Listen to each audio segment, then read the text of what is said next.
public debate and investigation. A lot of people were waiting for the Trump taxes to be revealed finally, right? So, anyway, the ongoing civil fraud case in New York against Trump is one more episode in this whole long saga. So, Trump screwed as his CFO has exposed dark secrets, dark financial secrets in the courtroom. Now, one name that has been emerging prominently in the recent proceedings is Jeff McConney, and his involvement, as well as subsequent testimonies, provide a very comprehensive insight into the inner workings of Trump's financial empire, a lot of which that Trump didn't want people to necessarily know about. So Jeff McConney, he's been associated with Trump's business operations ever since like 1987, serving as the controller for Trump. McConney, he had a pivotal role functioning under Alan Weaselberg, the chief financial officer, aka the CFO. And in such high profile positions, both of these individuals, they had intimate knowledge of the, financial intricacies of Donald Trump's organization, as you would expect, right? And a very significant chapter in Trump's financial narrative, it unfolded last year. A lot of you guys remember this. It was all over the news. How could you forget, right? When Trump's organizations faced all sorts of allegations and were subsequently convicted of, what was it, like 17 counts of tax fraud? Well, both Weiselberg, however you want to call him, as well as McConney, they were called upon to testify against Trump, marking a very significant turn in the investigation.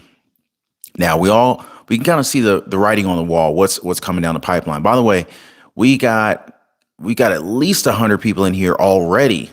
I really appreciate the support, you guys. Drop some likes for the video. I really appreciate that. Let's get the message out. So if we fast forward to today, right? And you got Jeff McConney finds himself once again testifying, right? He's testifying against Trump. And this is his right-hand man. I mean, it's been years, right? So this time in the civil fraud case against Donald Trump in New York, okay? Now, the magnitude of this case, combined with McConney's insights, it makes it one of the most closely watched legal dealings. How many of you guys are following this pretty closely, this court case? Drop me some comments. By the way, if you guys can hear me, just drop a quick comment down below. Let me know. Just want to make sure my audio is good. I really appreciate that, you guys. So anyway, Letitia James, the New York Attorney General, she's leading the charge in the current legal battle. Good evening, E2 Funny. Make it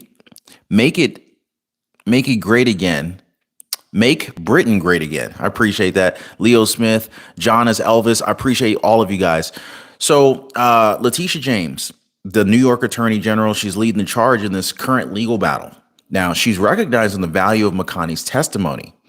Usually when the prosecuting attorneys, or, in this case, the Attorney General, sees value in a witness or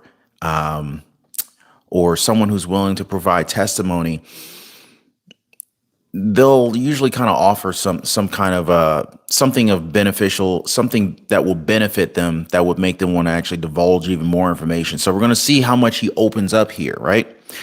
So given his prolonged association with Trump and his financial operations and Trump's firsthand experience in his inner workings, his insights are invaluable. And I think the Attorney General realizes this. Like, where else are they going to get this kind of information from, right? They've actually seen the books, and even things that are not necessarily on the books. And this is very concerning for Trump and his case, and of course, his ability to potentially run in the 2024 elections. Now, his testimony comes on the back of two other very significant testimonies, guys. So the first was Don Bender. He's an outside accountant associated with the accounting firm Mazars. And so Bender's extensive professional relationship with Trump, which spanned well over 10 years, it provided additional valuable details about Trump's financial operations. Another thing that Trump has always wanted to keep under wraps, since the beginning of time. Another external auditor / accountant for Trump has also provided some very crucial insights. So This is I is Trump screwed? You guys let me know. You guys let me know in the comment section down below.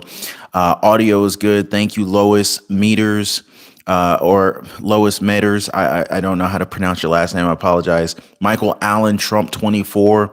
Chris Beavers sounds good. All right. Appreciate you guys. So here's the thing. What sets McConney apart is his insider perspective. All right. So, as the senior vice president and controller of Trump's company, he's privy to some of the most intricate financial details and transactions, and even transactions that may or may not necessarily wind up on the books, if you know what I'm saying. Now, controllers, by their very role, they maintain and oversee the company's financial records.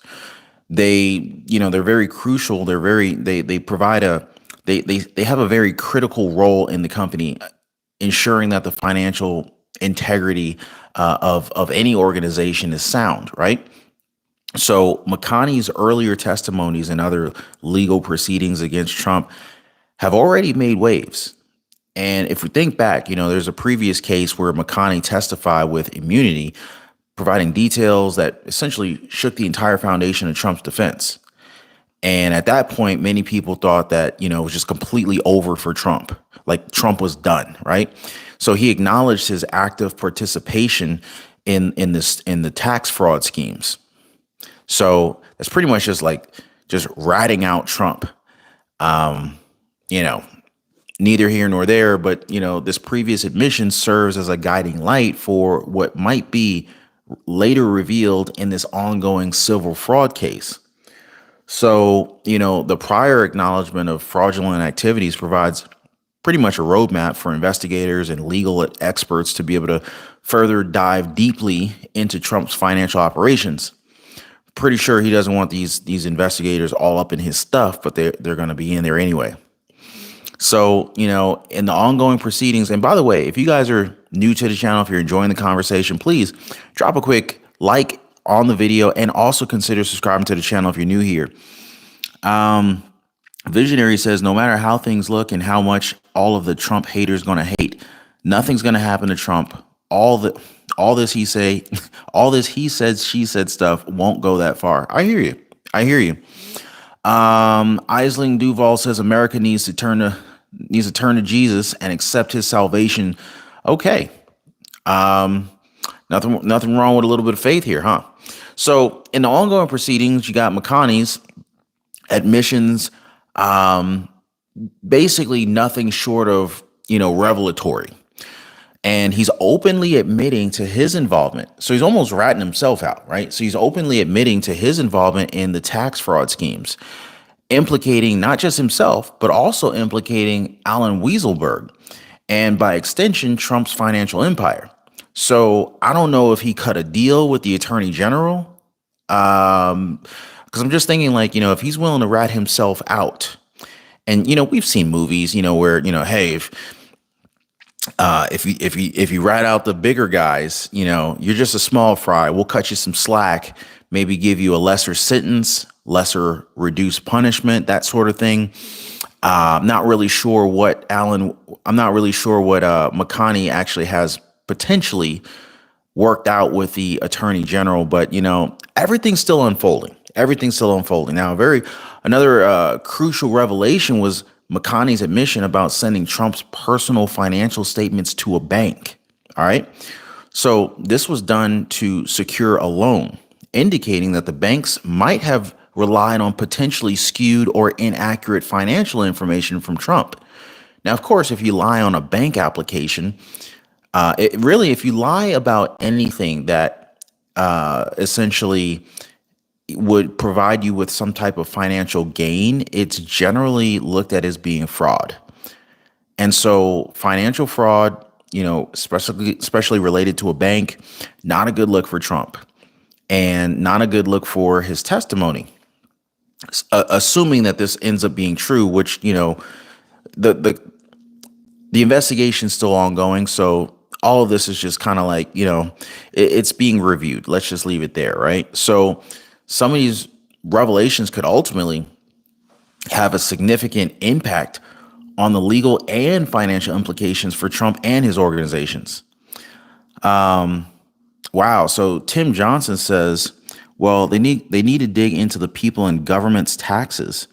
And why have they not done anything about Clinton's taxes or all millionaires or billionaires plus Obama's and Biden and his family? Well, we don't really know what types of investigations that they're doing into, the taxes of millionaires and billionaires. Not to say that no millionaires are being audited or no billionaires are being audited. I'm pretty sure that they are, but I understand where you're coming from. I understand what you're coming from. Lois Metter says slap on the wrist and final outcome. All right, maybe there's just a few slaps on the wrist and then, everyone goes about their business. Maybe nobody goes to jail. I mean, look at Biden and his son. There's a lot of allegations going on right now. Could anyone end up going to jail? Will anyone actually serve any time or, receive anything more than a slap on the wrist? Who knows? So anyway, I guess it's neither here nor there, as they say, right? So the legal proceedings, they're not just about the facts, but they're also about strategy, right? And sometimes the strategy, well, both sides are going to have their own strategy. You've got the prosecutors, you got the defense attorneys, and they're both going to have their strategies, right? So anyway, so the New York Attorney General's office has basically displayed some pretty shrewd legal maneuvering by, treating McConney as a hostile witness, right? Now, such a move like that kind of allows him to cross-examine him, which is typically reserved for witnesses on the opposing side, believe it or not. So very interesting strategy from the Attorney General up in New York. Leafy is here. Thank you, Ron. I'm glad you're live. Bob from Connecticut. Yo, what's up, Bob? Appreciate you, man. So in legal parlance, there's a differentiation between friendly witnesses, those who corroborate your version of events, and then you have hostile witnesses, right? Those who might have a conflicting account. So the strategy of using prior testimonies known as impeaching a witness, all right, these could be employed to try to pressure the witness into leaking or maybe revealing, uncovering the truth to highlight discrepancies in their statements. So this is going to be a really interesting case. It continues to be very, very interesting. And you guys are getting really heated in the comments. Catalia says, yes, comptroller's role is a top management official who oversees the financial aspects of government, profit making, and nonprofit organizations. They're responsible for various financial affairs. Exactly. And this is why his being a comptroller, his testimony is so crucial here, and could be very, very detrimental to Trump's defense. Dying for Pie says all this stuff is just designed to cost him money and time. That could very well be true because, this is definitely draining his campaign funds, and it's a waste of all sorts of resources, both, Trump's monetary resources, his time, his energy. So yeah, it's just kind of wild. John as Elvis. Man, you have I'm just going to call you John as Elvis because you have the longest name on here. We love you, Ron. You're the best. I appreciate you. So, yeah. P-Barb 136, Sonia, your sister from Illinois. I appreciate you. P-Barb has been following this channel for probably since I started this channel. It's been a long time. I appreciate the support, you guys. But drop me some comments down below, guys. Let me know what you guys think about this. Also, drop a like for the video.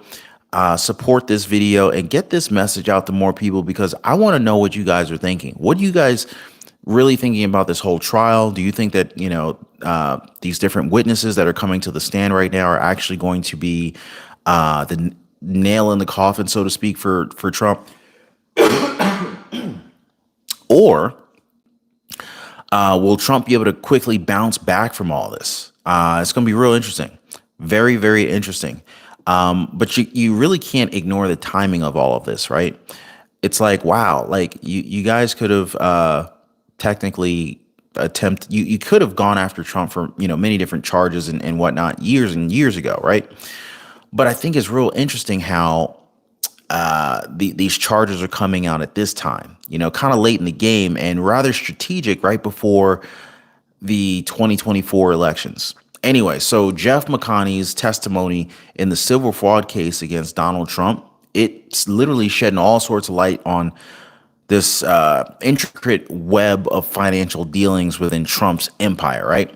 So his insights, if you combine it with the strategic legal maneuvers by the New York Attorney General's office, it promises to unravel a lot more layers in the complex financial saga. Now, as this case progresses, I'm gonna do my best to kind of, give you guys more updates, more revelations, and I'm pretty sure there's gonna be some more breaking news coming out, regarding Trump's financial and political future. So I'm gonna try to do my best to keep you guys up to date. But again, drop me some comments down below. Let me know what you guys think. Are you for Trump? Are you against Trump? I'd love to hear more from you guys. I'd love to hear your take. I appreciate you guys hanging out, and I'll see you guys on the next one. Be safe.